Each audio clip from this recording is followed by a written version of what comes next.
date that's like 22. Okay. That's not gonna happen. So here we are for yet another Charter Commission meeting on Tuesday, February 22nd in the year 2022. And if you're a number freak like many of us are, that is a numerical palindrome of the highest order. I don't think I'll be around for the next one. At any rate, that was the call to order, and I can see that we're all orderly, so we'll begin as soon as I check with my right-hand man here to see if he's ready. Yes, ma'am. He needs no introduction. This is one of the two bills. Come on up here.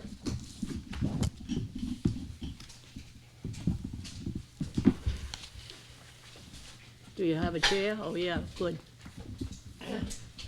So, I guess what I'll do is take this off. Please. Just say, hello, everybody. Hi, Bill. Yeah, It's rainy. And I'm here to make a brief presentation at the start that Betty and I have talked about. But I also am seated next to Jim O'Shaughnessy of the law firm Drummond and Woodson. We all have heard about Jim a little bit. Kate carried the ball on this, and Bill and Kate and I are talking. So Jim, oh, thank you, sorry. Jim is now engaged as our legal counsel to this charter commission. And I wanted, as we talked about last time, to have him come in and introduce himself a little bit first, just say who he is, where he lives, his kids, where do they go to school. Some of this won't be too surprising to you. But Jim, if you would just say hello to the group and Sure. introduce yourself. I'm Jim O'Shaughnessy. I'm an attorney at Drummond Woodson. I work out of Manchester. I live in Concord, from Manchester originally. I have 3 kids in the district, 2 of whom go to Broken Ground. My youngest is at Millbrook. And I started off my career working with John Tague, who was a longtime attorney who represented the Concord School District. So I sort of started my career in Concord. That's not on. So sorry. Sorry. Do I have to do that all over? No. I started my career working with Concord School District and sort of know the history of how the commission got started and followed that a little bit. And I'm happy to be here and looking forward to working with you guys. A little bit about what I do. My practice is like exclusively representing public school districts. I work with a couple of private schools, charter schools, very few, and I primarily work with public school districts in New Hampshire. And where I focus my representation is on like organizational issues, cooperative school district issues, board governance stuff, this kind of thorny process type issues. So I really, for some reason, I think John infected me with this passion for this type of tricky school district stuff. So I'm happy to be working with you. Hopefully I can provide really good guidance and get you through this process without too much trouble. Thank you. Jim reminded me the other day that he was involved when I was last on the school board in helping to get through the New Hampshire Supreme Court the final decision that allowed the McAuliffe School to be built. So he's not a stranger to this process. I think we're lucky to have him on board, and I thank him for coming for this first meeting. He's prepared to sit and listen to this. He's also prepared, after I walk through my part, to hear any questions you might have. I don't think he is prepared to answer them tonight, though. But it's good that if you've got, Clint, I know you've had a couple that you wanted, and I gave him a little bit of heads up. But, let me go through my part here quickly, and then what Jim will be doing, and you'll see it in the timetable, is he will be helping us get from where we are now to a written preliminary report that passes muster with our recommendations properly drafted in it. When I talk about this preliminary report, I said to Betty, I said, Betty, what I do in almost everything I do, even, you know, in my law practice, or even if I'm putting in an outdoor shower, you know, down at Cuttyhunk, I go through it and imagine what the final product will look like to know what I'm driving towards. And I said, you know, it might help to put a draft of the preliminary report, because that's our first written work product that we've got to produce. And so what I did is I took the liberty, you should know, none of this has been reviewed at all by Jim. It is based on the preliminary report that the last Charter Commission ended up with that went to the 3 state officials. And so what I did is take that as a form, starting point, and then I went in and changed it to reflect some of our current information. And so if with your kindness, I'll just walk through this page by page really quickly and identify a couple things. On the title page, you'll see that there's April 21st is in red. That is the last date that under our charter, we can submit the preliminary report to our school district clerk. So I put the 21st in there. I'm hopeful that we will end up having a final report that we can submit a week or 2 before even, if we can. There's no need to drag it out, get it going. But that date, just to have in your mind, if we were to finish after that, we would blow the charter and not be authorized. There's no mulligan here for this. So that's A quick question. Yeah. How does that impact the mandatory public hearing? Let me address that, Betty. Okay. Let me get through just a little bit. Oh, I just was trying to show you how smart I Oh, am. you're absolutely right. If we would go on to a couple pages in to the executive summary and recommendations, this report is for really the public. It has a legal, basis that it covers all the bases with it allows review by the 3 state officials, the AG, the DRA, and the Secretary of State. But it is most importantly something that this commission will provide to the public who voted for us. This is what we, and so it's good to have upfront a brief summary, in my view, that says, here's when we worked, and here's the summary of our charter revisions. Now, nowhere else in this document have I guessed what this charter commission might vote on. But just to show you an example, I put it in yellow. We've kind of been talking about 4 items, I think, that I felt comfortable knowing that we may decide not to do it, putting it in there. So 1, an amendment to eliminate obsolete references. We've talked about that. And I put a little language in there that really only a sentence in the executive summary that says, here's what we are recommending as an amendment. Importantly, this preliminary report draft is different from the one that came 10 years ago, because we're referring to the changes that we might recommend as amendments and not as revisions. And I'm sitting next to a guy who's going to know a lot more about this than me.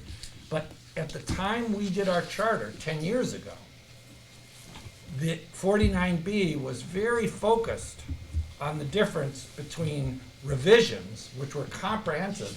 Clint, we talked about this once earlier. What we did was really a complete new charter. We had a document that applied in the state statute, state laws, but we were creating that new charter, and we really treated it like the establishment of a new charter or a revision of a charter, because it was so comprehensive.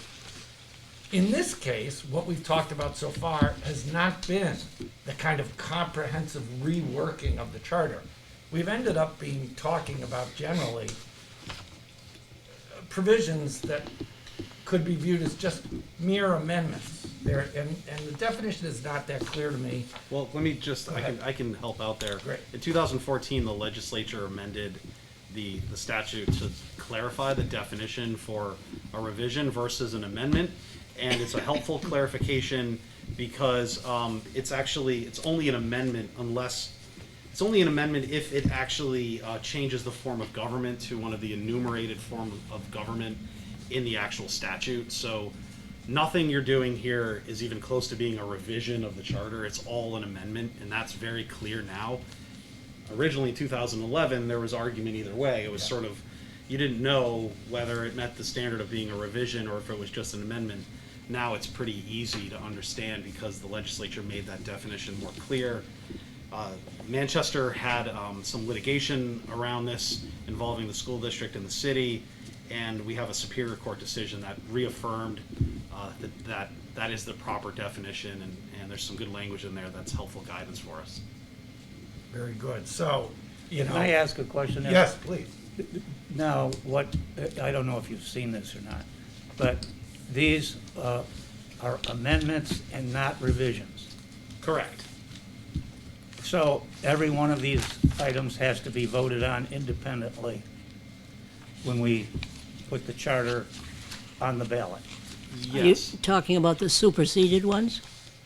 Or any of them? amendment we make has to be voted on independently. Yeah, there's that language in there that says every amendment is a separate subject matter. So they're all on the ballot as separate amendments.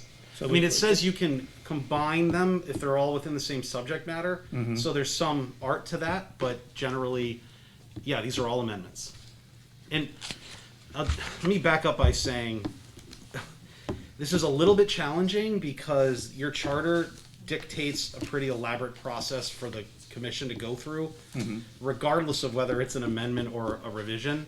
So this whole conversation about whether this is a revision or amendment is a little bit of just academic, because we'll have to go through that whole process regardless of what step. If it was, for instance, the board proposing an amendment to the charter, that's a really simple process for them to go through that does not involve the charter commission, that would not involve quite as many hearings and as much procedure. So it's sort of academic to really debate about whether it's a revision or an amendment for purposes of what process you're going to follow. You're following the process in your charter. In our charter, to pass the new charter takes 50% of the vote. I believe so. To pass any amendment takes 60% of the vote. So it could be the charter was passed without any revisions. Yeah, I lost you there. Let's just get, because I want to make sure, I think an amendment is a 60%. Let's just see. Yeah, and these are the sort, there's, Because we increased it. Right. And that's, by the way, so that you know, I have Jim here as just a visit. He's not devoted a lot of time to Well, this yet. thank you for bailing me out. No. No, we'd already decided you were a keeper. Yeah, no, I just something to want think to, about. that part I know about, whether, I don't have all the dates and all the sort of differences in the votes down. I haven't sort of done my own outline. And that's something I have to do because you have a charter, which is like an overlay on the statute. Yes. And you've got to figure out how those two work together. And the only way to do that is to go through and very carefully map it all out. That's the process I follow. I haven't done that yet, so. Okay. Yeah, it's, in the case of a charter amendment, this is page, of the existing charter, 13 and 14.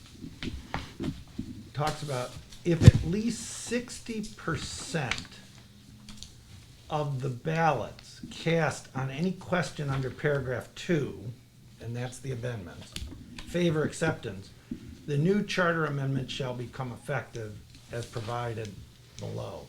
So it's for the amendments, for each one of the questions that we may recommend, it's a 60% vote.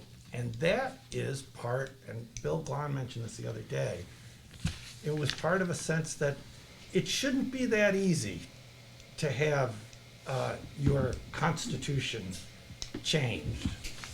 And so, Bill, you were, No, I wasn't signaling. okay, sorry. Sorry. So, in another angle, Clint, that I've heard maybe you coming at is, boy, it'd be nice to put one question on the ballot, not four.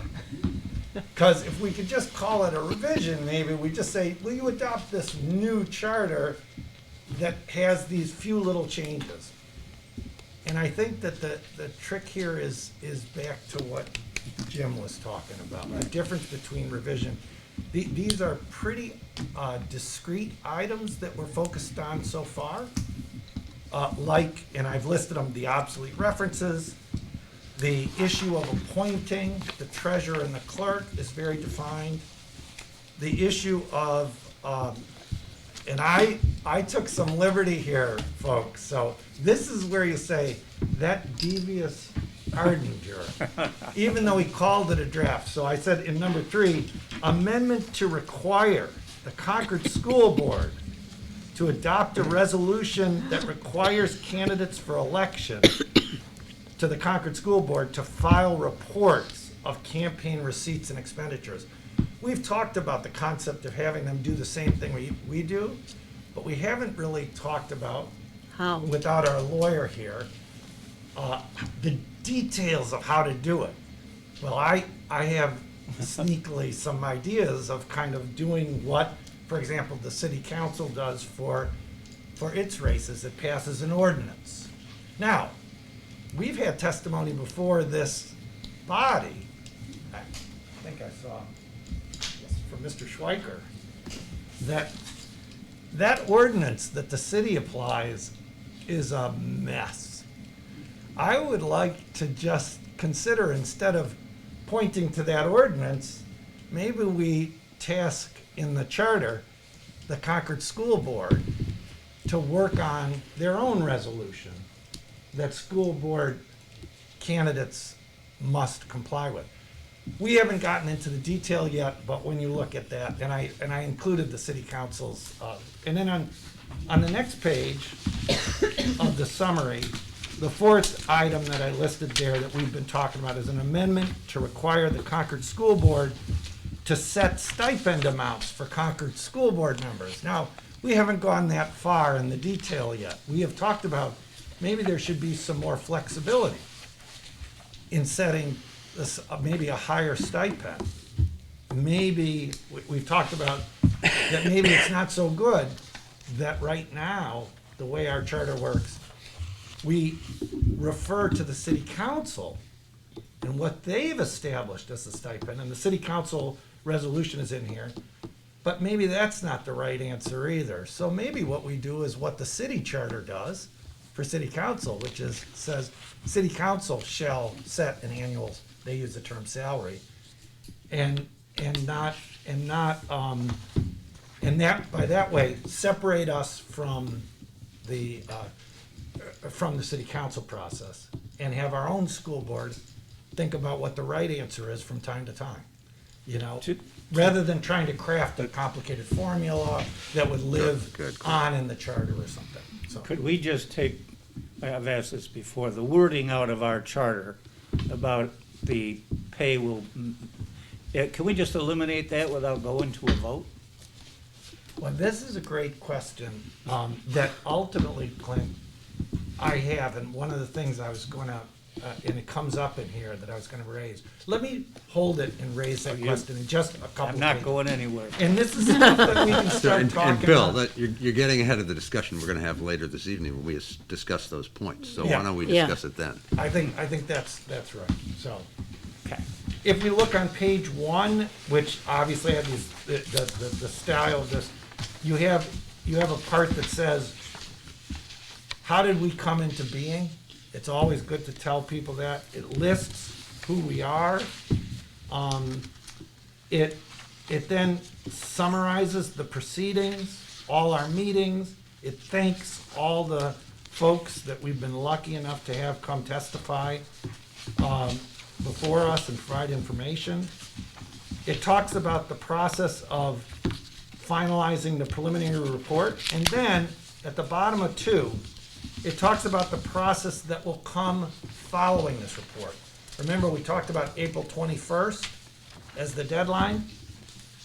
Following the preliminary report adoption that the Charter Commission does, the Charter Commission, that's what it says, my guess is that it will be our chair and our good colleague Lyndon, who have been handling this. They'll submit it to our school district clerk, who is now Patrick Taylor.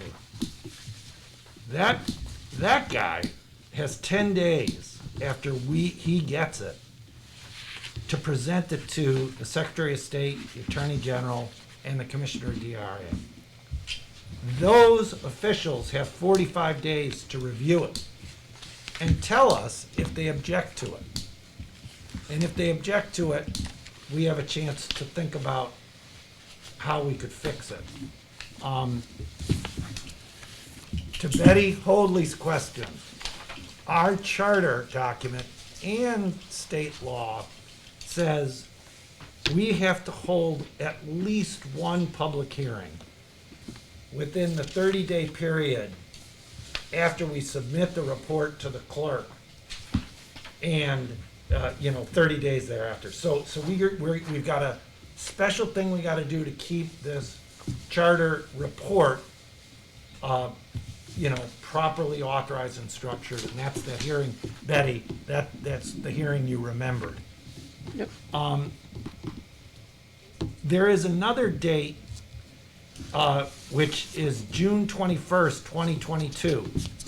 We will have to, this is in our charter, it says 230 days after the election, which, and I may have counted wrong, but I counted about to June 21st. We have to reach our final report. So imagine that we get something back from the state officials. They say, we don't like this part. We can meet again, respond to it. We did this the last time, Clint and Betty, with the treasurer and the clerk issue. And we ultimately accepted we complied with their objection, and we were still able to adopt a final report on time and get it before the voters. And then state law, and this will be something, it's an interesting thing that Jim asked a question about, which is really good, but I think it was always the intent that on this issue, the charter that we are operating pursuant to would require us to engage an attorney to provide an opinion as to the legality of our preliminary report and our proposals. We would then have a section 2, which is going to say, here's what our recommendations are, and here's why we adopted them. That's language that's got to be agreed on by this group. There would be proposed ballot questions. This is real art, because what you're trying to do is not mislead voters.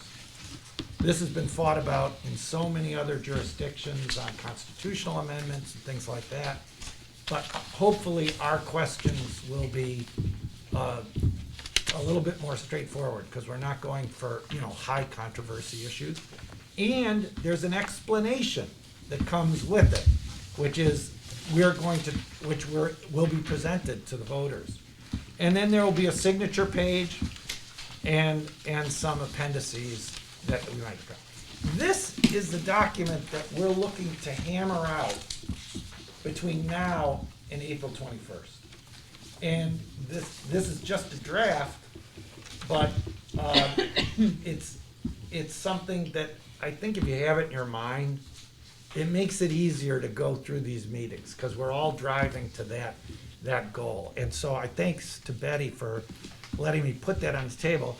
And I would like to turn just from me to Jim with one question I've got. And it relates to something that Tracy has raised. Tracy has said, you can't possibly understand the language of the petition processes and the school board revision processes without a lawyer. It's very confusing. And I had this terrible answer, which is said, most of that language was based on state statute 10 years ago. Jim has already, in a short time he's been before you, identified that something important changed between that time, 10 years ago, and today. In 2014, the legislature amended RSA 49B in, not hugely substantive ways, but it's a little bit clearer in some ways. Like, for example, the amendment versus revision definition is better. And so, I am not a municipal or school district attorney, but my first question to Jim that he doesn't have to answer, but maybe think about, is I think that when we adopted our charter 10 years ago, that is the document that is governing this charter commission and this school district. The fact that the legislature amended RSA 49B in 2014 doesn't disrupt or change or alter the terms of the charter that the Concord voters adopted. And therefore, the current version of the statute, to the extent it conflicts with the charter that the voters adopted, we should probably make pretty darn sure that we're complying with the charter the voters adopted as a charter commission. But the question comes up where we took the entire amendment procedure, almost right verbatim, with a few changes out of the old statute. Are the changes important enough that this charter commission, which hasn't talked about this except to the extent Tracy has raised it a couple of times and others have, how should we think about that 2014 change? What are our obligations? And just so you know, again, I'm going to repeat, you don't need to answer that because that's a cold question. You're here to just meet us. But I would like, with that question on the table, ask Jim's views and then turn it over to all of you with Jim here and just get some directions for what comes next. All right, Tracy, I had the same reaction when I read the charter for the first time. I said, wow. I mean, I spent a while reading it today in preparation for the meeting, and I still found myself kind of going back and forth a lot. It's not necessarily the language, it's also a little bit the formatting. So I don't think it's crystal clear that there's like really two separate avenues. You kind of have to read it a couple times to really figure out that there's a citizen petition avenue versus a school board avenue, and then there's really right now the third, which is a commission being formed, which is kind of not in here, but it's sort of in here, all of which makes the whole thing very confusing to someone who even has a law degree and likes this stuff. I kind of thought it was a little hard to unpack myself. In your commission, in the charter does seem to just kind of copy and paste the law in. So you have like what was in the law in 2011 now is in your charter, and the law has been amended at least twice. So it was amended in 2014. It was also amended in 2016. I don't even have a handle on what all of those amendments are, except for the ones that I felt like were really important with respect to the definitions that we already talked about. So that's one thing we need to sort of figure out is what were the amendments, how important and material are they, and then decide based on that whether you should be amending the charter to be consistent with the law. My recommendation is going to be, I think you should amend at least the definitions so that they are consistent with the law, because the definitions are better and more clear, and you don't want to have a fight about down the road whether what the board is proposing is an amendment or a revision, because it may be that in the future the board needs to clean something up, and it should be a pretty fluid process. There's a whole part of 49B1 that we're going to have to figure out as a group how we're going to deal with that, and it's this provision that says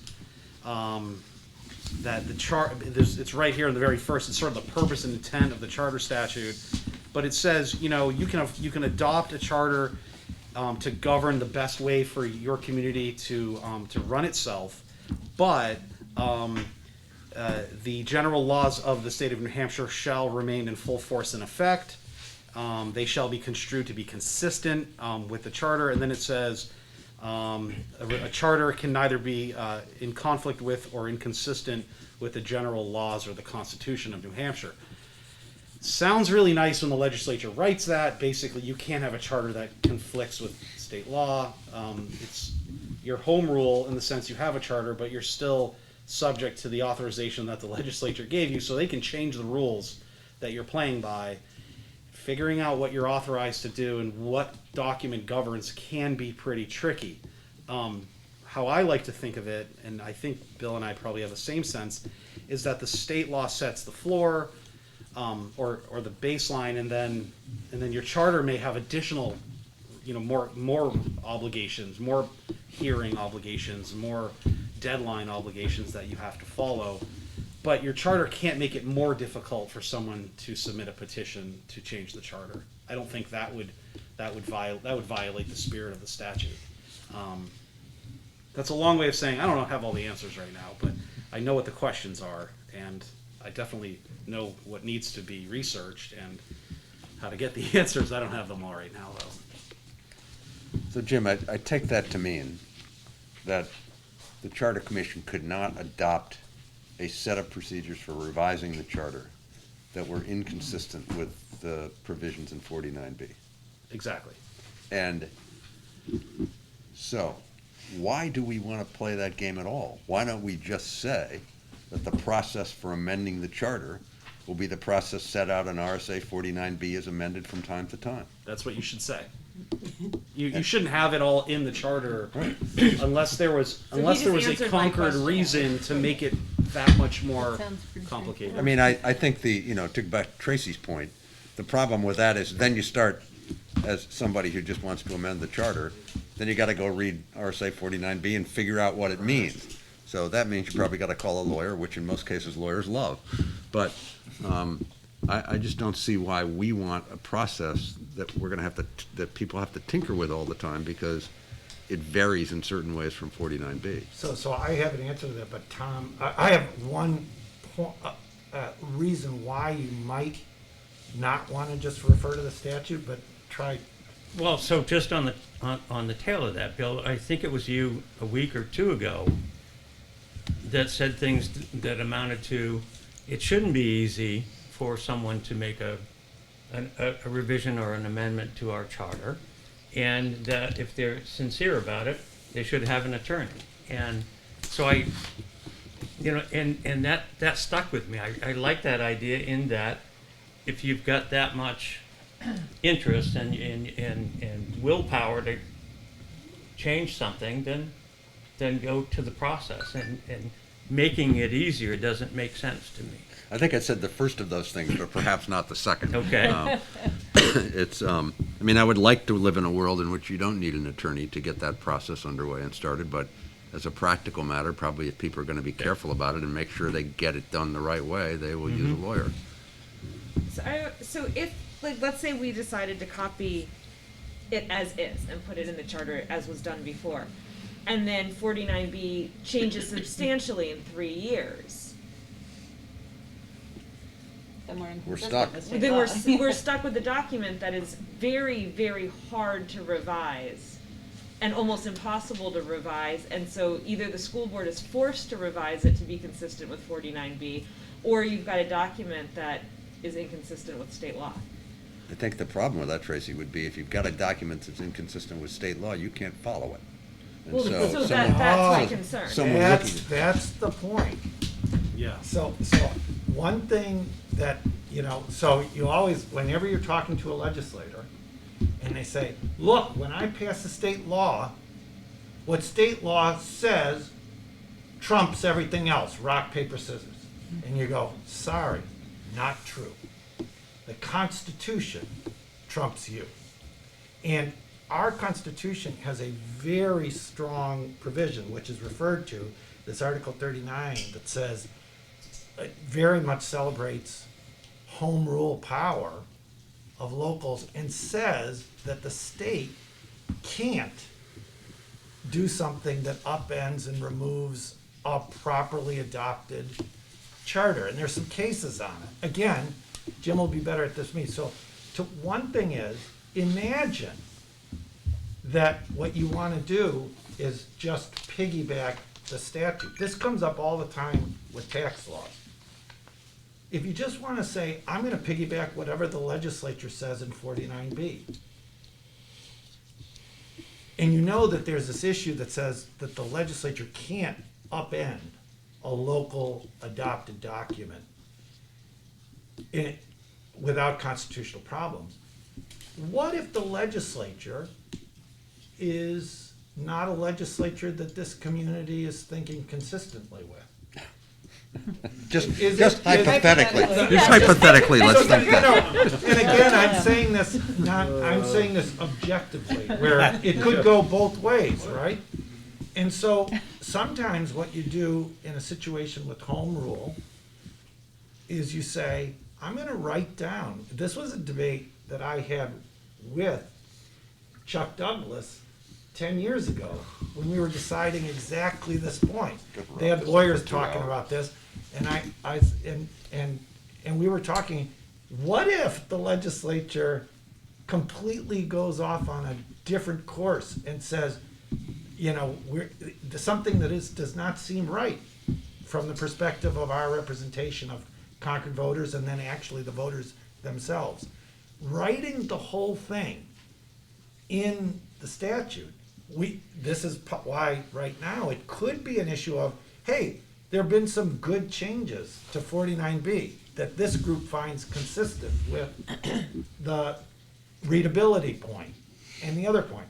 Let's just adopt it. Just having a little reference that says, whatever 49B says, no matter what in the future, versus writing the whole thing down, I think there's a potential argument in favor of writing the whole thing down into the charter. Jim, what you know, you see the issue. Jimmy, you don't have to respond to every crazy thing. I know. I appreciate that, Bill. I don't know. I mean, I think you have to look at the 49B as mostly process, and it dictates the process for adopting, amending, and revising your charter, and leaves most of the rest of the meat to the local community. I don't think the amendments really limit the authority of the community to adopt how you're going to operate and how you're going to run your form of business. So the challenge is, can you set, you could say, for instance, revisions and amendments will be adopted and the procedure will be followed consistent with RSA 49B as amended, except provided that in the case of an amendment, the school board shall hold 2 public hearings at a minute. You know what I mean? You Yeah, could something add like more that. process to be more transparent, open to the community, but I don't think you would go you couldn't go the opposite direction. I like that. So there's ways you can. There's a lot of times we do this with school districts where if they're going to amend their articles of agreement for a large cooperative, you have the statute that says here's the process, but then the articles of agreement add additional procedures that they have to follow, places where public hearings have to be held or where notice has to be issued.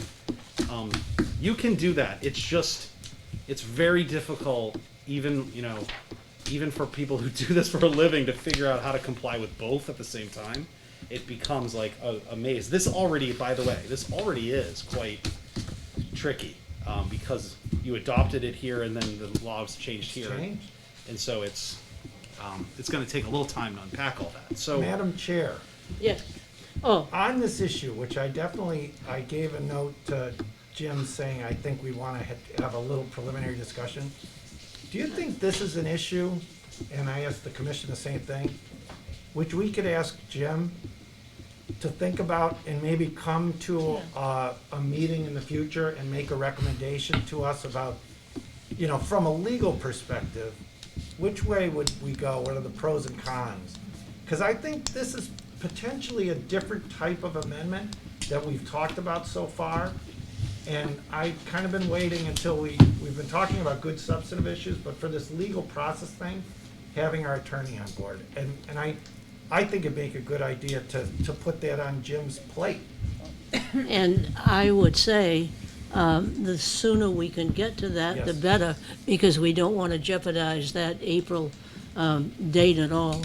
And later tonight, people can tell from having picked up the big calendar thing that we have an important task before we close up tonight to sketch out our remaining meetings and perhaps even get them identified as to what will be the main thrust of that particular meeting.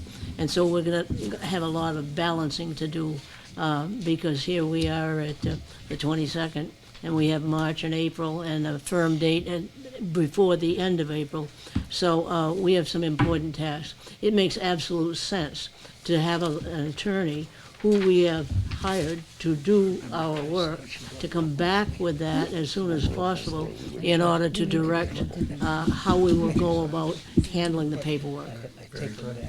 Are there others who want to weigh in on that? No, I think it's a Looking great idea. forward to it. Yep. Do the nods around the corner? Okay. I just want to give Jim one other thought in contrast to Mr. Ardinger. I think getting into the home rule issue, biting off much more than we need to chew. For one thing, I think we would we could potentially run into significant problems with the AG's office or the Secretary of State on that issue. And it's also, in some respects, inconsistent with the position we're taking on the clerk and treasurer, which is this charter was returned to the city, or to the school board, under 49B, and it's the 49B aspects of the charter that provide that we don't have to comply with 671-6. So, Jim, those are on your plate as well. I won't, that's just random thoughts at the moment, but I think trying to take the position that we can do something under the Constitution that is contrary to state law, or at least perhaps in conflict with state law, is maybe more than we need to do. Yeah, agreed. I also will just say, I think there's philosophically a distinction between like substantive inconsistencies and procedural inconsistencies, so. But the statute is procedural. Yeah, exactly, So- exactly. We do have a full agenda. Yep. Have we Any given you, other have you, questions for Jim? Jim? Have Oh, you? Oh, yeah, he says, okay, no, Thanks, Jim. I have a sense of where you are and where you need direction. Yeah, great And- job. And, I'll follow up with Bill. that's exactly what we hope to We expect accomplish. a report in the morning. Yeah, I'll get right on it. He's a very tough guy, Yeah. that Cogswell.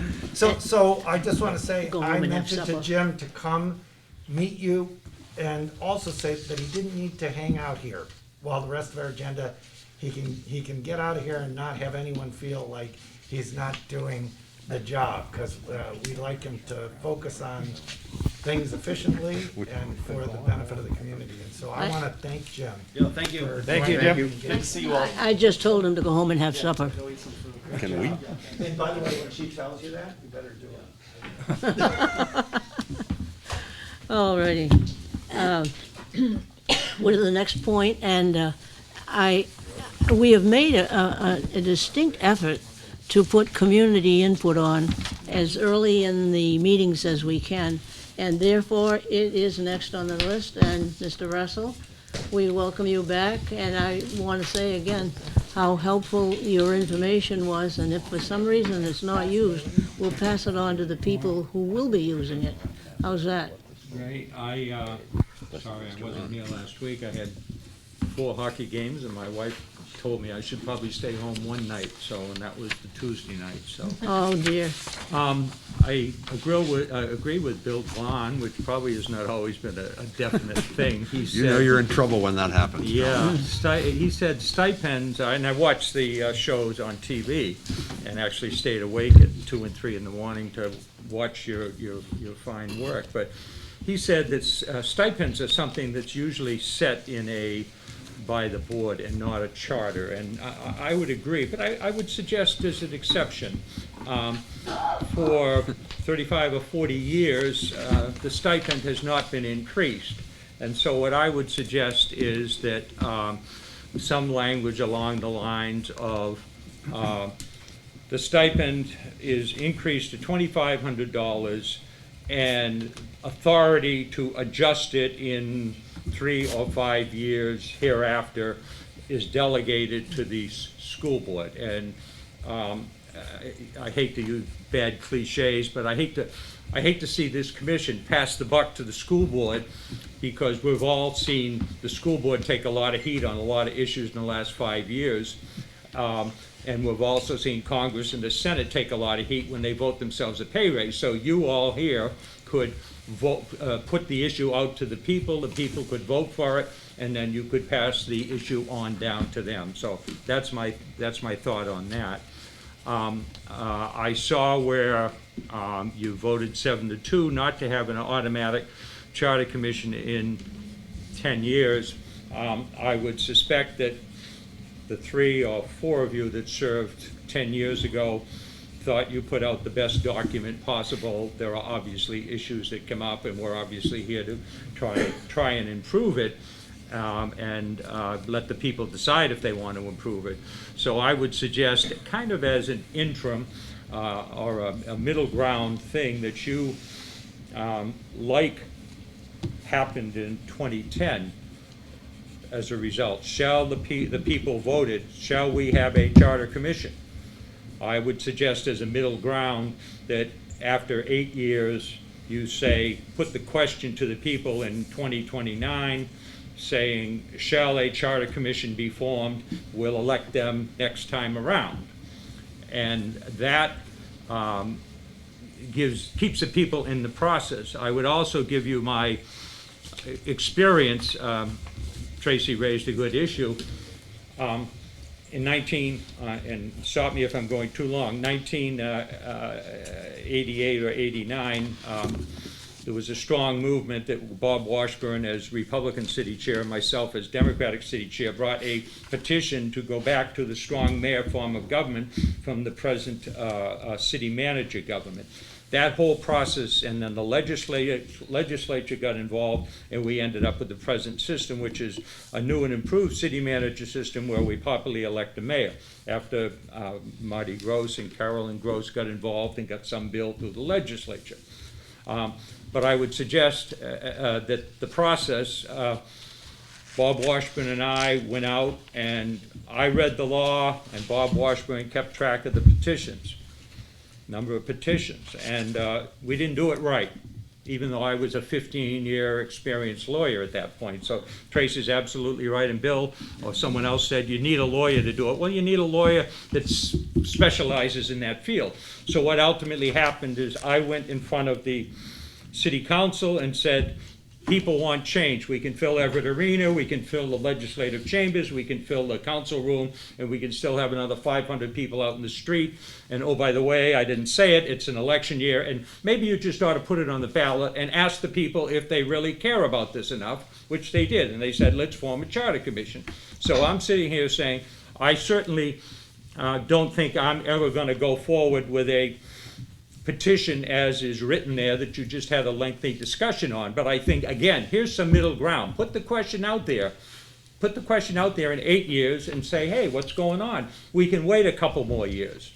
You know, there are issues that arose in the past decade that nobody was ever aware of, would ever anticipated. I would also suggest, looking forward in this community, we've got a potential, the issue that kind of got us to the first charter commission was the consolidation of schools, and there was a fairly strong movement that was not happy with that. I was involved in that. There were historical people involved. There were historical preservation people and all sorts of people involved. But that whole movement morphed into the first charter commission through various things. So I'm sitting there saying, I don't think anybody's going to go out, certainly not me or Bob Washburn, and collect signatures. It would certainly be a lot easier with, I see something in the paper about, with social media and electronic petitions, so at least the people can send in, and now I know who to go get the signature on, but know who they are, as opposed to standing at a football game on a cold night and hoping the pen isn't going to run out of ink as I get signatures. So I would suggest putting that issue out there. It's middle ground. It gives the people, it's an escape valve. It gives the people the right to come in and say, you know, we're not really happy about this. The issue for the 20s, We've got a junior high school bond that's gonna come up. I see problems in Bow, Chuck Douglas is in the middle of them. How big of a safety facility? What are we gonna bond? Is it gonna be 10 million? Is it gonna be 8 million? Is it gonna be 6 million? They got the issue on a turf field down there. It'd be interesting to see. But to the extent that the issue on, which was passed over and I said wasn't there, and I think I was the one that probably raised it, if a bond is greater than, back then, 10 million or 20 million this time, then shall the people have a right to vote on passing that bond? That issue may come up in the 20s. I don't know. I'm not going to be the forefront on it. But it also keeps the pressure on the school board to think, wait, we may lose our autonomy. We may have autonomy up to a certain level. That may be the issue that comes up. But I'm sitting there saying, put some interim things in there. Put that escape valve in there, and you don't have to go through 49B. The bottom line, I'll leave you with that, was, I won't say it was my greatest day, but the Monitor wrote an editorial after Bob Washburn and I didn't do it right. And it said, you would think a lawyer could read the law and an accountant could count. But Charlie Russell and Bob Washburn can do neither. Okay, it was good publicity, I'll tell you. It convinced me not to go out and do that again.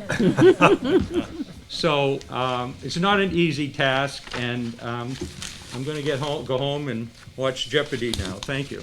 If there's any questions. Thank you, Charlie, we really appreciate it. Is there someone else? Roy, Mr. Schweiker. I am going to give you about 10 minutes, okay? I hope that's far too long, but we'll find out. Okay, well, because we have things that we need to get done and some important scheduling. Okay, I'm Roy Schweiker, and I have to tell a story first, similar to something. Maybe a decade or two ago, there was a big thing with people were protesting the income tax and, filing lawsuits that they were exempt from other protections of the tax code. And I went to a college reunion, and I was very fortunate that one of my classmates that I thought was a hockey player was now the chief tax attorney for a Fortune 50 company. And so I asked this guy, how come these people can claim that they're exempt from the tax code? He says, well, the tax code has a lot of little clauses in it, that certain groups of people are exempt from certain things, but they kind of hypothecated up all the way that, because I'm exempt from this little thing, I'm exempt from the whole tax, blah, blah, blah. And that's what these cases are based on, and the court just throw them out. And I said, well, why don't we just rewrite the tax code so it's clear? And his answer is, well, that's foolish, because any court will tell you that they ignore statutes. And after all, statutes are written by ordinary people, most of whom aren't lawyers, so therefore they don't know anything. They can be unconstitutional, they can be contradictory, so we don't pay much attention to laws. We only pay attention to previous court decisions. So therefore, the fact we have a court decision that these people have to pay tax, that's far more important than having laws you have to pay tax. And the other thing he said is, he just laughed when I said, why don't we rewrite the tax code so it's comprehensible. But anyway, that's my story. It relates to what Mr. Ardinger was saying. The second thing is, once again, I disagree with Mr. Ardinger. He keeps talking about things we recommend, and Mr. Russell with his city charter commission. In fact, the city charter commission felt like the city manager was a form of government that should be had. They all felt that way, but there was a big swell of voters that really wanted a strong mayor. So in fact, they took the effort to propose a strong mayor form of government and a improved city manager form of government and let the voters pick. They didn't, make the decision for the voters. In fact, I think it was like 48% wanted a strong mayor. So, there was a bunch of people that wanted it, but they gave them their chance, and that kind of, defused the situation. Because, the people didn't say, well, we just got rooked on this, we've got to have another charter commission. They accepted the fact, well, we almost won, but not quite. And so I'd like to encourage you to put things on the ballot that you personally may not agree with, simply because there's something that maybe the public should decide and not 9 people in this room. And once again, that may defuse an issue, but I don't see that there's a problem putting these things out individually. the ballot's a big sheet of paper, you can have a lot of questions on it, so I don't feel bad about putting a bunch of questions on it and letting people pick. And I have two things I wanted to talk about tonight, which hopefully will go quickly. One of them is, it has to do with, and this was in the thing I sent around before, and that is, suppose you have an election in which there are some people running for a 3-year term, and somebody's running for a partial term where someone's left.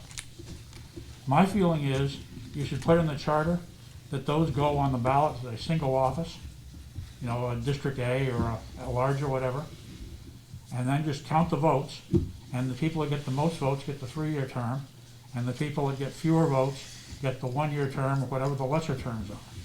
Because this, you know, deals with one of the issues we have of, you know, getting candidates to apply for the right election.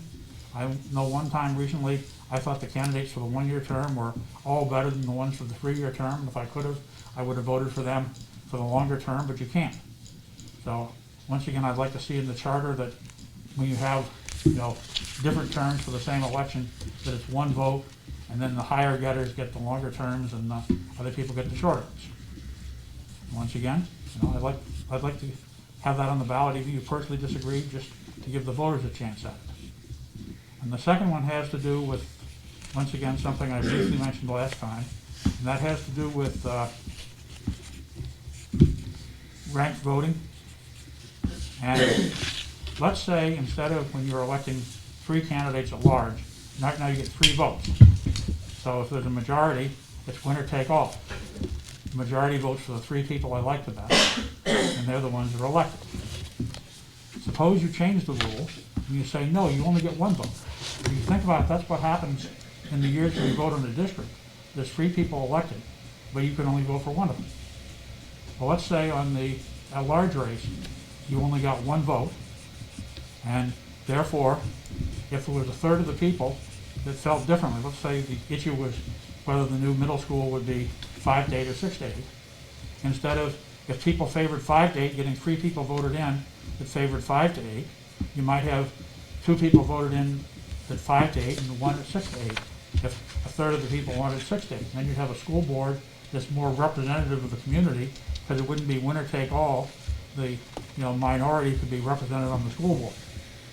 And, you know, once again, ranked choice voting has issues that are a little bit more complicated, but I think people could figure it out. And once again, I'd like to see that as an option on the ballot. And, you know, if you people want to proceed with either of these, I'll be happy to write something up as a procedure, but, you know, I hate wasting my time on stuff that you're going to vote it down anyway. So thank you. I make my 10 minutes? Less than. Congratulations. Thank you, Mr. Swiker. You always give us a different view and help us have insight into our own decisions. Thank you very much. Mr. Cotton? No? Wow.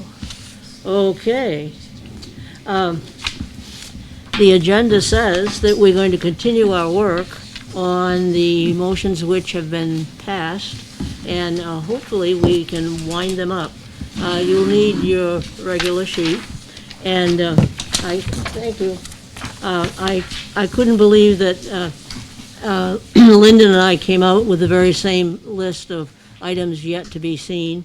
Items number 1 on the treasurer, 2 on the clerk of the district, 14 ward residency, 15 board stipend, 16 financial disclosure, 17 superseded issues, and number 20 having to do with the petition process. Did I go too fast? But I think you probably already crossed off the ones that have been accomplished. And now, I think we should start with 1 and 2, but I understand it may just simply be an update. Is that correct? Not even that. Right. Not even that. I found the right person, but I've not scheduled a meeting yet, but that will come. Okay. So we're still at the point where the 3 of you will be meeting to ascertain what is acceptable protocol in the requests that you have, and then, once you know what it is that's most likely to pass, then you can craft the message from here in that fashion. Did I say that right? Yes, absolutely. That's what we're gonna try and get a sense of what they believe the law is. And if it supports what this commission has talked about with appointment, we'll come back and report it and put a question together. If it doesn't, we won't waste our time or the voters' time. Well, I think the idea that you didn't want to go back and forth 100 times makes it very sensible. You know, just call it the way it is, you ask a straight question, get a straight answer, and then respond accordingly. All right, well, then there were a whole series of motions, 3 through 9, that were in the other pile from the first pass, and motions 10, 11, and 12 were addressed together last time. 13 failed, and so my count says we start with motion 14. We all set? All right, now I know that you can read, and I know that we've talked about some of these things, sometimes in passing, but sometimes rather directly. But the floor is open to how we deal with school board candidates who are members from wards and are contemplating or have contemplated becoming a resident elsewhere. We all know that if their residence changes to outside of Concord, then that member is asked to leave their position. And I still find it interesting that one Clint Cogswell had a very interesting way of finding that someone had actually moved and Out of town. saw it on TV and therefore, took the issue right to the gentleman and the right thing was done. But we're not talking about moving out of the city because that's pretty clear. But the question, I believe, was phrased, and it actually happened, that someone moved from the ward from which they were residing and were elected to another ward within that district. So that's an extra little wrinkle that's in there. Fire away. Bill, can I ask a question? Yes. When we go down these, is there anything that you think the school board could do on their very own? Could the school board pass a resolution that says, Or a policy. or a policy that says you've got to live in the district that you're representing? Well, the first thing now would be, now that we have our engaged attorney, I think we all will be relying on that, but I think that it's all in this section 5 of our charter. That's the language that we are talking What about. does the language say? I don't have my charter with me. Oh, and Let me take a look at it. And so I think it probably makes sense to say something about what we mean in terms of if you're a candidate for election from Ward A, or from District A, for example, must you be a resident of District A? I think that that's the intention, but the language is vague because district refers to, in most of the charter, the school district and not districts, smaller ones. The second issue is when people depart and leave. If they just move in the city, can they stay on the board? And right now, the policy that's adopted by the school board says you can't. I think we should probably, my instinct would be that the school board, if we were silent on it, the school board probably would have the authority to adopt positions.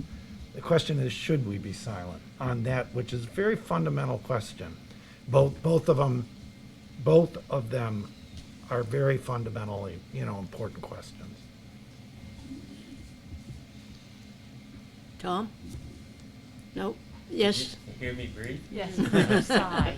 Oh, no, I thought you were, you know, my initial reaction is that, and my thoughts for the last 9 years that I was with the board is that, and we go back to this, is that everyone is a board member for the entire city.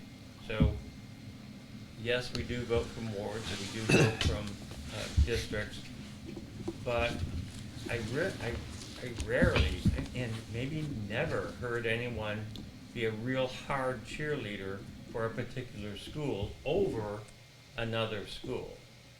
Not, they might have been a cheerleader for a school in their area, but not at the cost of something for another school. Be very clear about that. Well, I would just remind the board that we have had at least one occasion where a sitting board member moved from one district to another. And I believe that the next election was an at-large. And she ran at large. And she ran at large. And so this has been tested, so to speak, and a reasonable solution appeared to have emerged and been culminated. Why isn't a reasonable solution just to say, finish out your term and be done with it? Well, what you choose to do after that is your business. No, but I mean, don't No. Have any other have any language. special election or what No. have you. Oh, no. I mean, to play devil's advocate, Sure. and I don't think this would really happen, I think, you know, the risk, if you had nefarious people who are trying to stack your school board, who live in one part of the city, they could easily rent an apartment or something somewhere else in the city to get on the ballot in a certain district. And as soon as the election then passes, they go back to their home on the other side of town, you know, for the next 3 years. I mean, I think that's highly unlikely, but if we are, one of the things we're talking about is protecting against infiltration of a, you know, Yeah, bad actors. yeah. I think the last thing we should do is remain silent on it. We spent a lot of time last time talking about ward district voting and at-large voting. And I don't think that this would hurt the idea that the at-large election process may be somewhat less daunting than the at-large. And so if a person had come in through the ward voting and then, for whatever reason, moved from that district, I would think that it would be pretty simple to go on and quite frankly, if someone had already served for 3 years and was running again, I can't believe that they wouldn't be successful unless, of course, they'd had a terrible record on the But school what board. would happen if they were a year into their term? Right.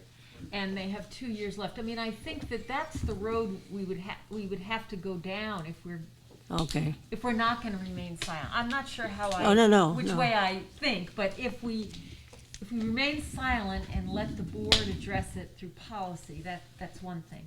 But if we choose to speak on it, we would have to say more than must always be a resident of the ward, because that's not enough information. Yeah, I usually, as usual, I was operating on improper information, but if you actually read the charter, I would have said, if it's not part of the charter, then we don't have to deal with it. But it is part of the charter in the sense that what the charter says is no person shall be a candidate for election as a member of the Board of Education who's not a duly qualified voter in the district. And I think all you'd have to say, if you wanted to change it, is to say in the district or in the ward from which they seek election. And then you could add to that, But so when they run for office, they have to be a resident of the ward from which they are running. And, I mean, let me make an editorial comment now. What is the point of having ward elections if people don't live in the wards, Yeah. right? But still, there's I an mean- issue there, because it's not actually ward elections. That's right. The word district is imprecisely, because I don't see the issue, if someone lives in Ward 8 and moves to 9, they're still representing the Well, same okay, district. so it's within the grouping of Yes. wards from which Yeah. they're running. Right, Okay. not ward. And Go ahead, let me Tracy. finish, okay? And then I think it gets too complicated to try to draw the distinctions of when they're 1 year into their term, should it be replaced? If they're 2 years into the term, should they be replaced? Just make it simple. If they move out of the groupings of wards that they live in, somebody else takes their place. Now, that's somewhat inconsistent with the notion that people don't really get elected from wards for any particular reason. But I go back to the point. We've set up a system in which people get elected from groupings of wards, and as Tracy's pointed out a number of times, people think, well, that's good because I know the person and I can go talk to them, etc. So if you're no longer representing that grouping of wards because you don't live there, now, you know, I Lyndon get the point. is here for a reason, and that is she often has information that not all of us do, so. Well, I just wanted to say that the policy, the current school board policy, does not cover the question exactly that you're considering. And the one phrase that seems to apply is this: if for reasons of health, change in domicile, or any other compelling reason, a member does decide to terminate service, meaning that's voluntary. So it's not Tracy? covering your question exactly Yeah. within this policy.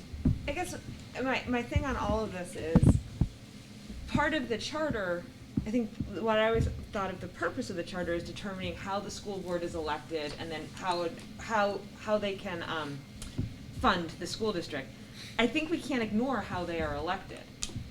That being said, I don't know if it's too late to go down this road to rename the districts A, B, and Z, zones A, B, and C for clarification of language. Again, as a non-lawyer, looking at the way things are written and how to make interpretation for the general public more readable, could we consider making a motion to Clearly means the school rename them Zone A, Zone B, Zone C, representing these wards? Because I think we're confusing ourselves with district versus ward voting versus this, and the school district versus the voting districts. And I like clarity. Well, there is clarity in the charter itself, which starts with the Concord School District.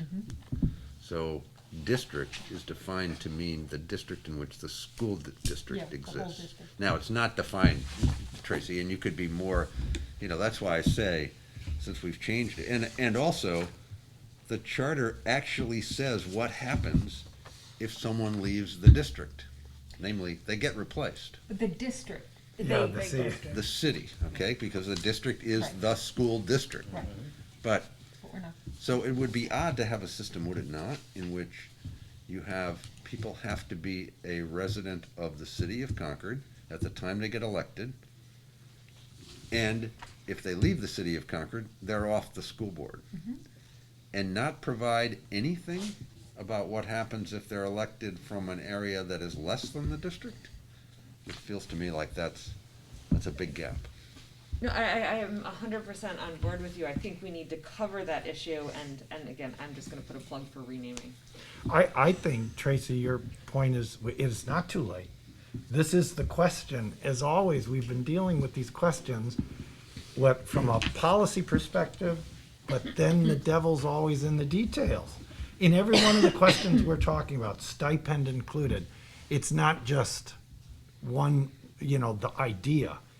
It's really gutting through the details. So calling those zones would set out immediately a distinction between the Or word ward district. groupings, whatever you want to call Well, it. you know, but you know, zone is easy. It's one word instead of two, you lawyer. Well, and More zone words. was in a lot of the literature Yeah. that I found. Like, it's Yeah. a Needless commonality for words. school board voting. Yeah. It only occurred. Well, the Four letter alternative course of action, just to play devil's advocate, is to say, we don't care, because people who are elected from wards may get elected from the ward, but they're representatives of the city as a whole. Anyway. So we don't what have Tom to do said. anything. As Tom said. So, we have previous charter commission members here. When you used the word district 10 years ago, what did you mean?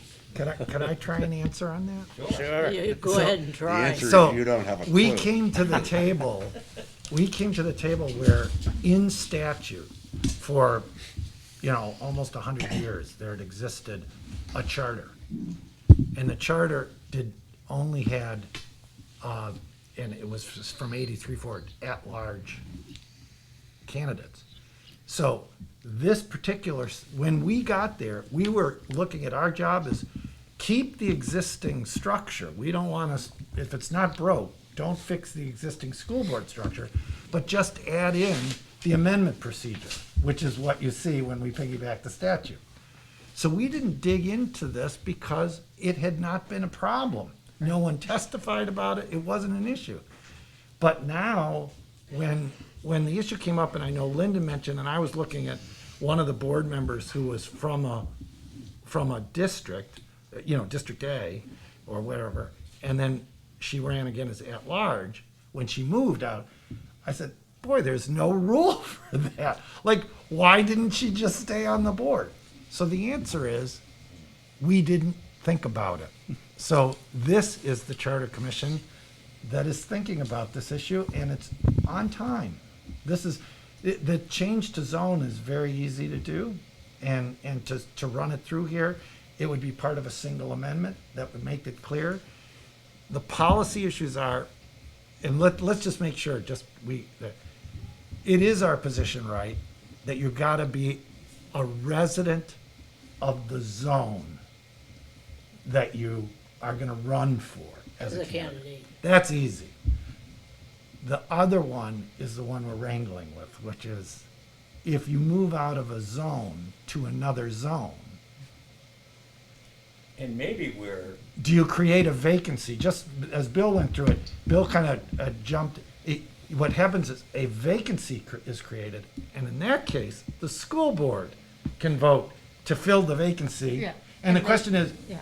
do you get to fill that vacancy with a resident of that, from where that candidate was there? But there's a policy for that. That, the policy does cover that. Yeah. But it's also a policy that has come under fire, has it not? You know, the person who resigned to run at large didn't have to. She thought it was the right thing to do. It was her choice to do that. Okay. It- Yeah, it and I've wasn't- seen it it's not work in the other way. charter because she didn't move out of the city, Yeah. and it's not in the policy. So I think that the issue is just, we have to slug it out, answer the policy question, and literally it'll take 15 minutes to draft an amendment using a term like zone or ward grouping.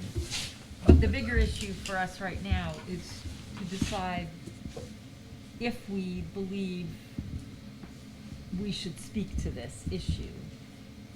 I think Right.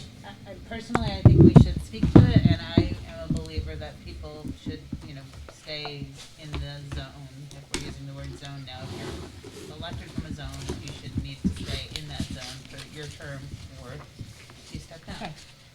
but I think our, if we step back and think about what is our cause, what is our mission on this commission, is to put things out there for the public to decide. And so we have to walk that fine wire as to whether or not something is worthy of asking them the question. I Right. think that becomes part of it. Or do we impose the idea that we think people should have to come from a certain district if they move to another district by asking them the very question? Or do we leave it alone? Another way to ask the question, Tom, is it our view that people who are elected from groupings of wards should live in those wards for the entire time that they're on the school board? Either yes or no. Well, I think, what I heard you saying, Tom, is actually, do we think this is even something we should put to the voters? Well, I mean, Right. it's worked for 10 years, and we haven't had an issue, but we might,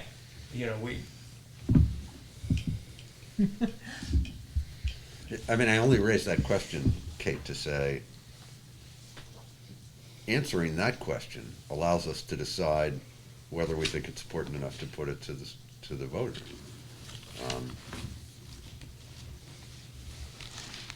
It feels odd to me to have a provision in the charter that addresses what happens when you are elected, that you have to be a member of the district from which you're elected. And I think, by the way, I don't think the school board clerk would accept your your application to serve on the board, if you weren't from the ward, that you have to list on that what ward you live in. So that may take care of that, but then, the second issue is if you move out of the district, you're off the board. And I can go back and forth on this because it's tying people to the groupings of wards they get elected from seems entirely rational if we're gonna have that kind of a system. But on the other hand, if that's just a method of getting people on the school board and it doesn't matter after that where they live, then, you know. Well, so I guess what I'm wondering is, are there two different questions we're asking?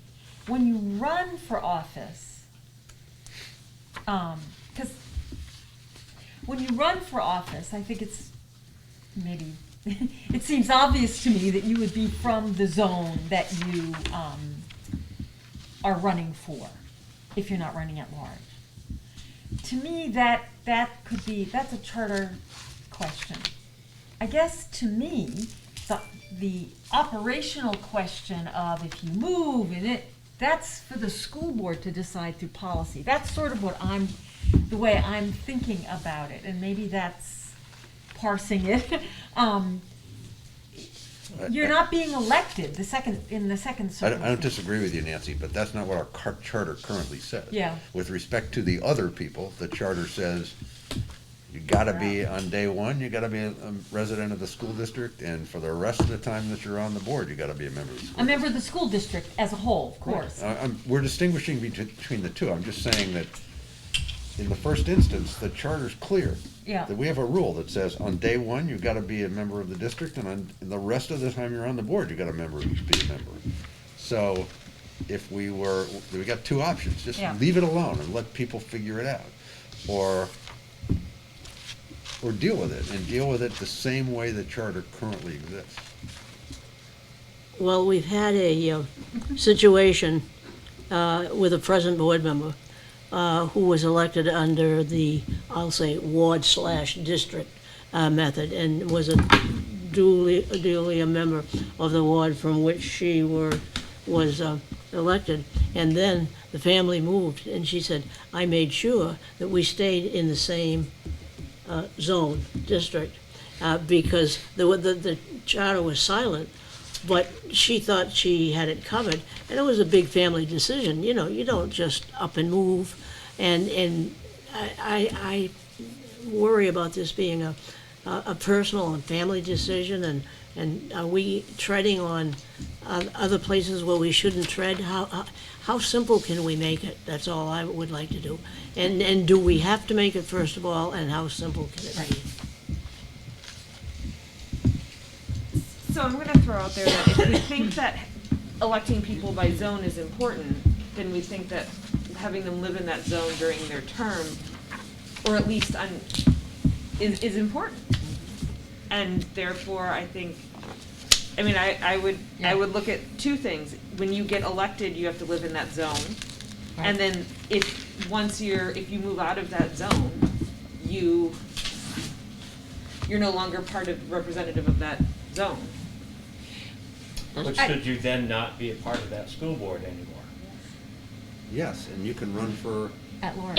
election the I next mean, time from the new zone you live Yeah. in, or you can run at large. I think I'm convinced that as Bill said earlier, if it was important enough that we went from all at large to having ward voting or zone voting, whatever we're gonna call it, then that provision should be spelled out, and we should make it clear that it's no different than leaving the district as a whole, that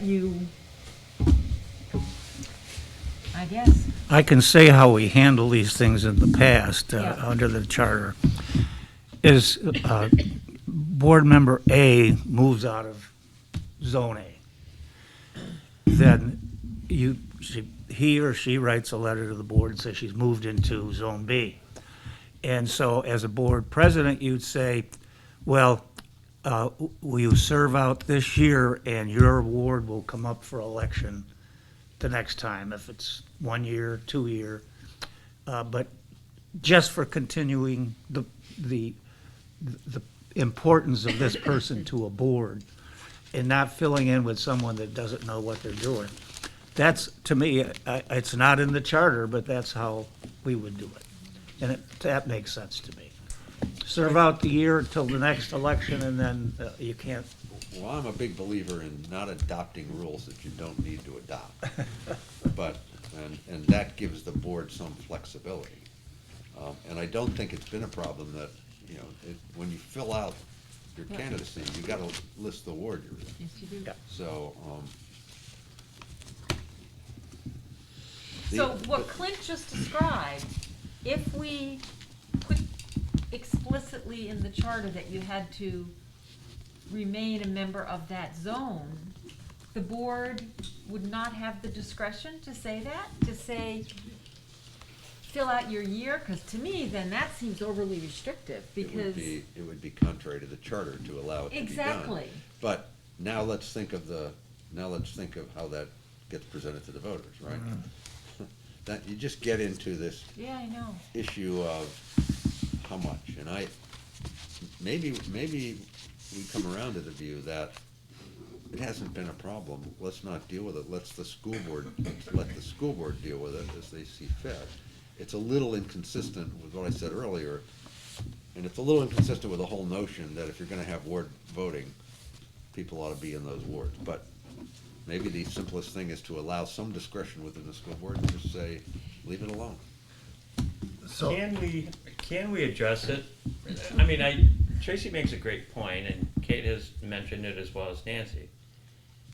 You know, that people elect Tom Croto from a ward or from a district, and to have me be in another ward or district 1 year after my first year might have some folks saying, the heck, you know? So why are we doing it? Why was my, you know, what happened to my vote? So is there a way that we can, if we agree with that idea, that they ought to, their vote ought to count throughout the 3 years that the person has a term, is there a way we can articulate it to say, how do you respond? How do you feel if a person voted from one district moves to another district during their 3-year term? You know, I mean, we have to put it into a yes or no, I mean, but, so we put it back to the voters to say, you know, if somebody comes out of your ward, and, you know, do you care if they stay on the board if they move to another ward? I don't think you can put something on the ballot that essentially says, how do you feel about very it? hard. Well, I know that, that's why I said it would have to. No, The only- you have to do alternatives. The only compromise position that I could see would be to say, well, there's a number. One is just leave it alone, let the school board deal with it. That's my vote. And then secondly, the other alternative would be to say, if you move out of that grouping of wards before your term is half over, you have to leave. And the new board member will be appointed. In the last half of your term, you can stay until the next election. That's just a compromise position. That gets pretty complicated. May I ask a question just Yes, to you Linda? may, and then I'm What gonna. is the policy now on vacancy? So if a board member moves out of the city, Well, there's a it's, vacancy, and what is there an actual policy on that? policy 115, board member or district officer resignation. Do you want me to read it? It's 2 paragraphs. Please. Yes. The school board shall fill a vacancy occurring on the school board. The school board president shall nominate, and the school board shall elect by majority vote an individual from the same district, and by that I think they mean zone, or if replacing a board member who is elected at large from the city at large. The individual elected shall serve until the next school board election, when voters of the district shall elect a replacement. If for reasons of health, change in domicile, or any other compelling reason, a member does decide to terminate service, the board requests earliest possible notification of intent to resign so that the board may plan appropriately for a replacement. A letter of resignation should be sent to the school board president with a copy to the district clerk. Feels like they've solved it, right? It worked for many years that I used it. And my understanding was always the practice that if possible, the person you nominated was the person who got the next highest vote but wasn't elected from the district or from the ward. That- That's how you Sometimes, did it. yes. That's how I did it. Folks, we've been on this for a half an hour. And quite frankly, I can't see us deciding and getting anything else done tonight. Is it possible that you could go home and think about this, Tracy? Yes, but in the interest of getting something done, because I like to accomplish, can we just talk about changing from district A, B, and C to zone A, B, and C? Well, we should define district within the charter so it's clear, Yeah. if we're going to deal with this at all. But that's the problem with what Lyndon just read, is we Right, talked so about that would district. be implications, because then board policies would have to change for new vocabulary, but, and I see Mr. Cotton is like, That's- this is very confusing with district versus district versus district. It's very simple to change that policy. I'm sure the committee would take it up I'm gonna go to the immediately. end, I'm gonna go to 20. I also started see redlining if the it's charter stipend. today in my own working copy. There are 9 instances of the word district where you would replace the word zone, and they all appear in section 2 and 2, Roman numeral 1 and Roman numeral 2. So I think it'd be easy to make a motion to change that, but how you state that question to the voters is another question. I think the sense that, my sense would be, I'd be very happy we need a new definition. Zone is as good a word as any. If anyone had a better word, that'd be fine, but I think we gotta clarify this confusion in the document. And that question's been on our list from the beginning. I would say, to Betty's point, we should think about it, because I'm looking at Bob Cotton, who's been a good bond lawyer here and done deals. This section is fouled up on vacancy, and I'd never focused on it before, meaning the charter. So there's something wrong, and I think what we need to do is make sure we move in the right direction, so that whenever a vacancy is filled, it means that they're still duly organized, the board. Bob, Yeah. Chair, I know that Bob's been saying, might have a You wanna comment. offer anything? Bob Cotton, present board member. To remember, in the charter, the sentence is, whenever a board member ceases to be a resident of the district, and by that, The it city. means Concord School District, The the big board district. shall declare that seat vacant and shall fill the vacancy as herein provided. The charter says that, the policy does not. Policy's voluntary resignation. This is, if you move out of Concord, the board will declare your seat. And let me just empty. focus what I was focused on, Lyndon, you're right. As herein provided, I just started hunting around for the vacancy provision in the charter, there isn't one. So we have to clean this up, but, sorry, yes. Yeah. I'm Bob Cotton, I'm on the school board. I appreciate the opportunity. I totally agree with Ms. Lessard that this is very confusing. Using district in more than one way is not appropriate.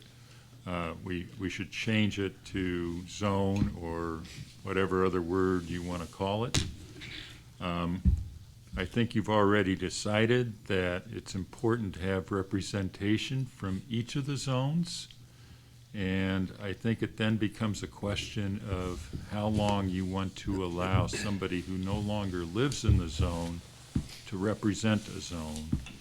And I think personally, the right thing to do would be to allow that person to serve out their term if they've been there for if they only have half a term left, in the interest of efficiency in elections. But I think that they should then have to either run at large or in their new zone. And if they are resigning or moving within the first year and a half of their election, that they should probably resign and run in the new district that they're representing. Otherwise, I don't quite understand what the purpose of having district representation is. So, thank you. Thank you, Bob. I would entertain a motion, if someone wanted to make it, to table this number 14, and we'll return to it at our earliest convenience. because I don't see us solving it tonight. Is there someone who would like to make that motion? I'd move that we put this, we had a good discussion, and we had come back to the next meeting to address it with ideas based on our discussion that we've had. And I think we've had some good information. So the motion is to address it next meeting, is that correct? Yeah. Is there a second for that I'll second motion? that. Yes, no? Second. Yeah, I second. Oh, I'm sorry. Is there any discussion on the motion? Yeah, No. I'm All right. gonna vote against it because I think we can solve this tonight, and I think we should. We haven't got that many more issues to discuss. And let's just decide it. I mean, the ones we've got left are pretty mechanical, except for the stipend and financial disclosures, which I don't think there'll be much fight over the financial disclosures at all. So we've got another, well, I'd like to go home now, but we've got another 20 minutes. We can have a discussion. And I don't see that we should turn to another issue tonight as opposed to trying to resolve this one. But if people are ready to go home, that's fine. I don't think it's a matter of ready to go home. It's a matter of the agenda, and the agenda includes a good hard look at our meeting schedule, and the two are intertwined, the work that we do here and the meeting schedule. And so, go ahead. So we're still in discussion on this. Yeah, on the motion. Yeah. Let me make sure that I'm clear. Are we concerned about whether or not to change the name from district to zone, or the bigger picture of do we address this thing at all? Bigger picture. The zone district is a That's pretty much a ministerial done thing deal. that we can resolve. Lyndon, in the years that I was on the board, this was not an issue. Has it become an issue? It's become a question. I think there's been confusion Mhm. On the part of the board member, the current board member we were discussing earlier. And I think to that extent, that board member at least would have appreciated clarity, which could potentially be achieved in a board policy or a board resolution, which the charter allows. Well, the reason I ask is because as years of the president, we used the existing system without any problems, and we followed the procedure that I just said. They finished that year, and then that position is up for election. It worked. It's easy. You just tell the person that has a question, say, serve out the year, then you've got to run for reelection, period. But you're Doesn't counting involve- on- You're counting on the goodwill of whoever's the president of the board to be a good person. I'm not sure that Well, I- it's more important. Without writing this down, you don't have a duly organized board potentially. We gotta have just an understanding of what is the rule, and we can put it to a policy. Grant the board the policy to do that. But it has to be a rule that you can It's followed. see and follow. Okay, I'm good for the board putting a For policy. the If the moment, school for the board moment, the only revised its question on current the policy floor. before the April 21 meeting, would that solve your problem? Sure, The only question on the floor is whether we continue to debate this tonight, not yeah. not sorry. the merits of it. That's Yeah. right. But I do take issue with what you said. I actually was invited to rejoin the board in the middle of a year, and so the person who left the board did not serve out his full term. Well, that's their option. I've had a lot of people resign Okay, immediately, okay. and so No, I thought you appointed- presented it as though they, Moved out. yeah, okay. I'm gonna call the question, Okay. okay? Those in favor of coming back to this issue at our very next meeting would signify by saying aye, please. Aye. I think that I'm gonna have to see hands. Those who want to, 1, 2, 3, 4. Those who want to settle it tonight, 5. okay? Keep talking.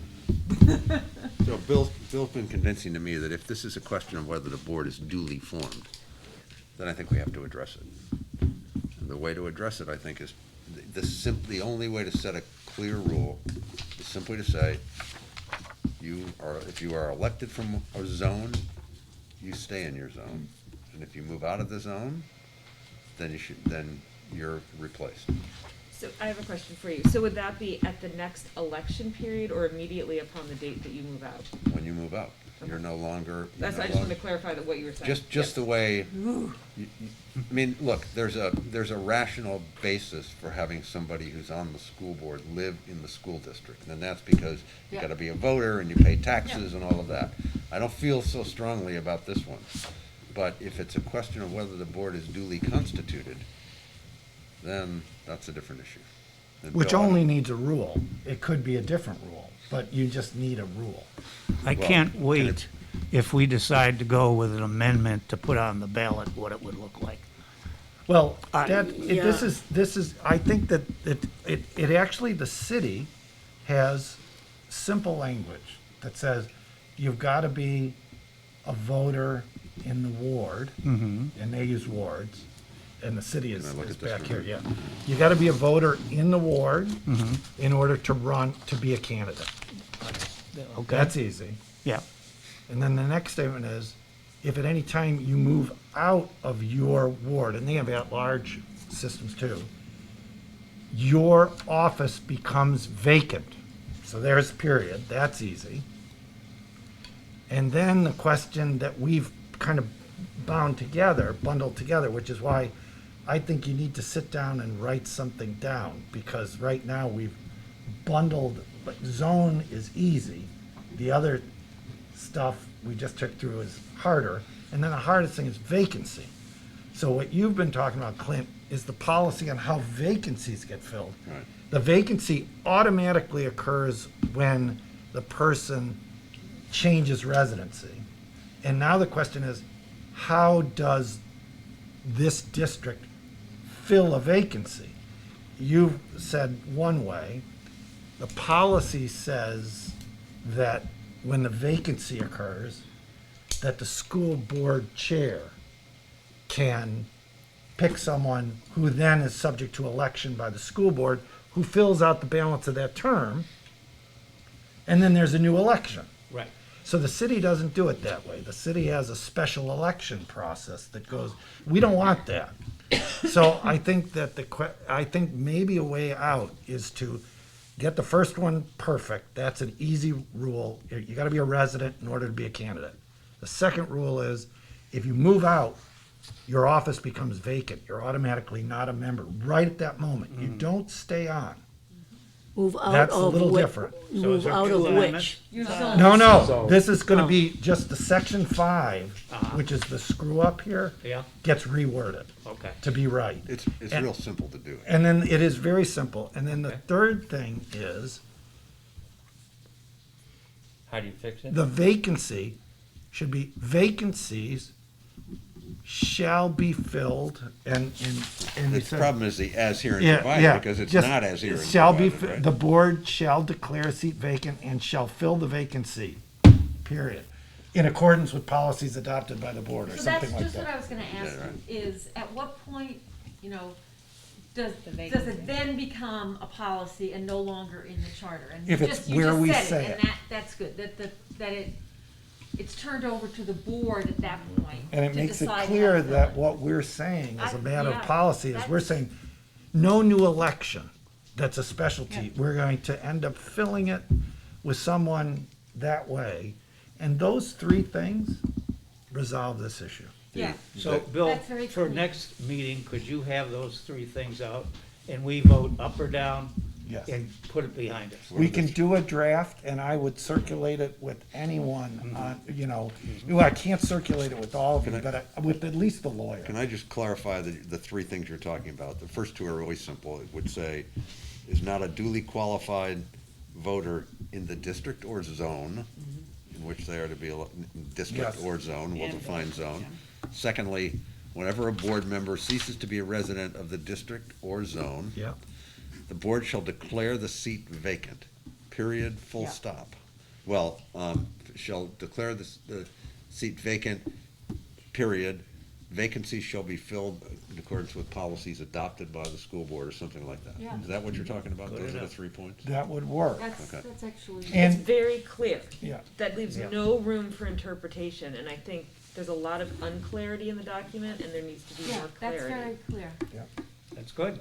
I think that's. Then do we need to revote and ask you to draft something for us to do next time? I will Or definitely are we follow up okay? I with don't our think we need to lawyer. revote. We just- Yeah. Yeah, we Do don't it have to, but no, on Let's look at- everything we voted, there's going to be a final vote, which is the language itself. We haven't Can't we seen vote on the language. So we can vote on this motion. Can't Yes, we vote on the can. motion? So Absolutely. let me We make a can- motion. Yeah, The good motion idea. is Go for that we revise or amend the charter to provide that people who run for office from a zone must be a resident of the zone at the time of their candidacy and must remain a resident of the zone for the period of time for the term to which they are elected.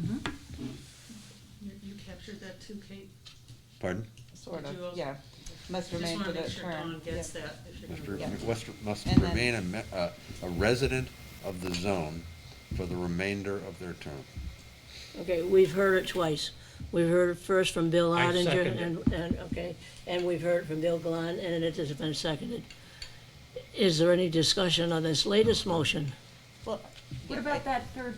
Yeah, I just it's think gotta if be we're- added. Yeah, then the school board Vacancies should- are filled in accordance with board policy. Yep. No, all we're talking, we're not talking about the concept, language I at the understand, moment. but We're just talking the about the minutes. principle. The principle is, are we going to require people to remain residents of the zone from which they are elected? Yes. And if we vote on that, then somebody will draft the language that gets us there. Are you ready for the vote? You Well, heard? can I ask on this one? So are you including in the, about how vacancies are filled? No?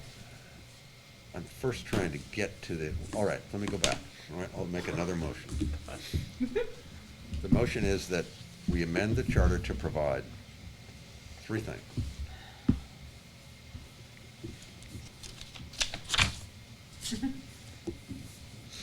A candidate for election from a zone shall be a qualified voter in that zone at the time of their election. Yep. Just as you can't vote in a different ward, right? Yep. Secondly, that whenever a board member ceases to be a resident of the zone, the board shall declare his seat vacant and shall fill the vacancies According in to board accordance with policy. school board policy. Hey, got Now, it. I that's- second that one. Yeah, there's a second. Okay, you gave an amended motion. You seconded his amended motion. I did. All right, we're gonna vote right now. All those in favor, Well- will, Procedurally, we should have any discussion. I don't want to, but I, Agreed. You gotta at least ask, Betty. okay. All those in favor of the motion will say aye, please. or not. Aye. All right, are there any nays? God bless you, don't do it. And there are no abstentions. Okay, I think that our work session has been interesting, elongated, and finally, a resolution has been reached that is suitable to all 9 voters. We now, I'm going to turn the meeting over to Lyndon, because she's the one who helped guide us through our first set of our schedule. Approval And of minutes first, Betty. say, Approval of minutes first. oh, I'm sorry. All right, we need I to. move to approve the minutes. I second. Second, all those in are there any corrections, errors, or omissions? If not, I'll call for a vote. Those who are in favor of approving the minutes from last meeting? Aye. Aye. Okay, I think we're getting punchy. Thanks, Bob. Thanks, Bob. Thank you. I will tell you that Lyndon has made this nice calendar for us so that we can visually see.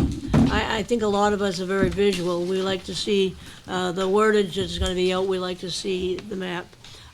She has reserved every Tuesday for us. However, we are like the homeless. We don't have a place that's ours to meet, and we have to share this here. It would be a great,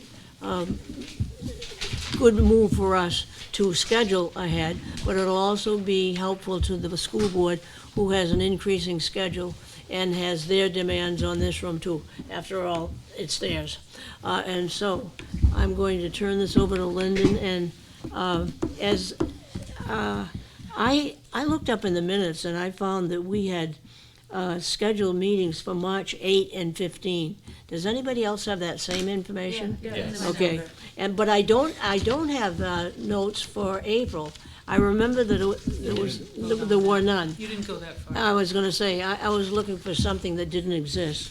And and then we've clarified that we need a hearing, but it's after. Yes, All after we right. submit. Okay, well, that's the confirmation we need. Nancy? I'm just curious why we're not meeting on the 1st. School School vacation week. Oh, right. Oh, yeah, right, that was, So, we had to work around school If you vacation. would cross off March 1 through 4, plus that Monday, that's school vacation week. And also in April, the 25th through the 29th, that's another school vacation Yeah. week. Mark those, and then you could put an X on April 21, that's the date the preliminary report is required. But I thought I just would like you to reaffirm if you want both the 8th and the 15th in March, and then any other dates that you want after that on a Tuesday. You could also potentially schedule your public hearing in May, because that's, did you say, Bill, 30 days after the 21st? Oh, No, well, it's 30 days after we submit it, so if we were to submit it a little earlier, Right, Okay, it so- starts the clock. okay. Is there any reason we can't meet on the 22nd of March?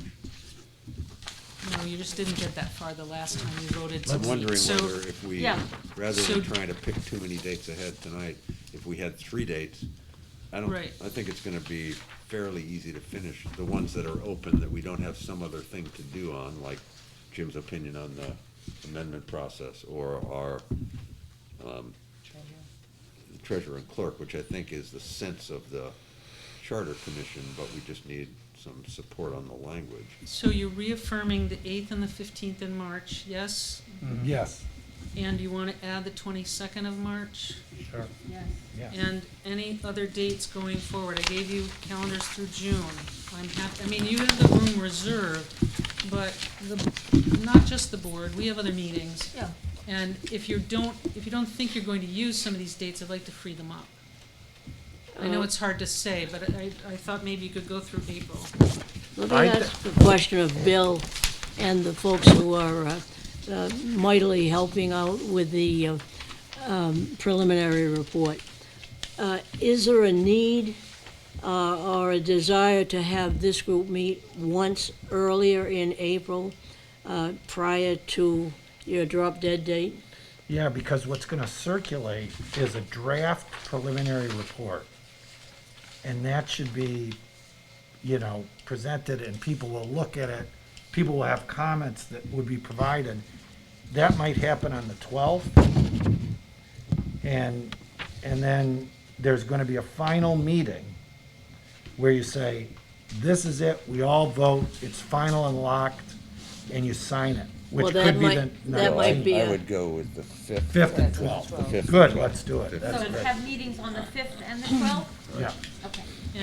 And I'm thinking that on the 12th, hopefully we are in such accord that we would probably meet for a half an hour to do the polite last-minute things. Is that Yeah. correct? I think Okay, so that would be a half that's what a, happened last time, and then that leaves the 29th open, because that actually works great, Bill, with what you just said, because that'll let Jim really draft up the language for a final report for presentation on the 5th. okay, do you wanna go over that with us? What we- Do you want to, It's almost done. Yeah, I agree. Can Do you I wanna just s- ask a question, because I was counting dates, and this is not, I mean, and you can answer it to me later. But if the last day, if we go 10 days past the 21st plus, 45 days, that takes us to June 5th. If they come back, and then we have the 21st, if they come back and say, no, you did something wrong, is that enough? That's only 2 weeks to make changes. That's why we're gonna try not to do anything wrong. You're absolutely right. The last day for the final report is the 21st of June. Right, and so if you counted all the days that you put in there, like the maximums Yeah. that everyone took, that takes us to June 5th. So there's not even 2 weeks in We You there. gotta get the preliminary report done earlier. Well, no, yes, if you can get it done earlier, which goes with your 5th, but it is fast. We almost lost it last time. If we just get the preliminary report done earlier.